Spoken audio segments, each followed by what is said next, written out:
So hello guys, welcome back again to my channel. It's me, Chrislyn. Ayan, today is Easter Sunday. So gagawa ako or magluluto ako ng blood stew.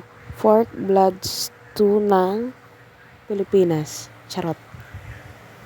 So ito na naman tayo sa ating voice over. So ayan, inumpisahan ko na nga pala ang pagigisa. Ang una kong ginisa is yung luya or ginger. So hiniwa ko siya ng maliliit kasi gusto ko yun. Wala kayong pakialam. So, isusunod ko naman ang sibuyas or onion. So, ayan. Ganyan ako magisa. Gusto ko yung maliliit para nakakain nila. And then, bawang. So, marami yan. Marami akong ginisang bawang, luya, at saka sibuyas. And sinabay ko na rin nga pala yung siling green. Ayan. Para hindi siya ganun kalansa. So, alam naman natin na ang blood stew is medyo may kalansahan kapag hindi mo inayos ang pagluluto. So, ayan nga pala yung fork. Well, ang ginamit ko nga pala rito is yung laman and intestine ng baboy. So, ayan, ano ba yung sasabihin ko? Kaya ayoko ng voice over eh.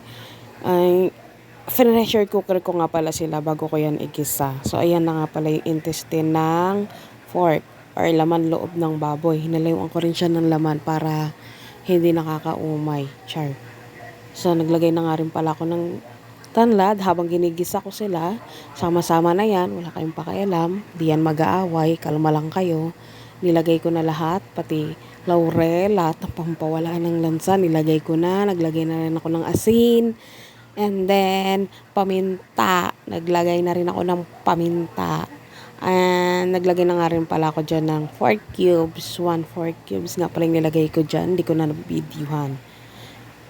Sinunod ko na nga pala ang blood ng pork or dugo ng baboy. So, parang yun sa ano lang, chart.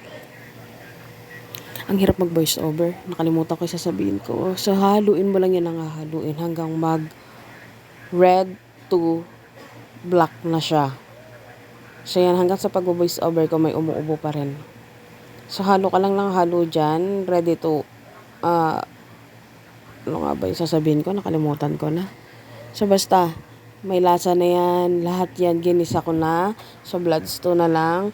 And then, maglalagay nga pala ako dyan ng coconut milk. So, nag-turn na siya sa black color. At nilagay ko na nga ang coconut milk or yung kakanggata. So, ito yung niluluto namin every Easter Sunday. Char. Kung may nakikita kayong puting palutang-lutang bawang yan.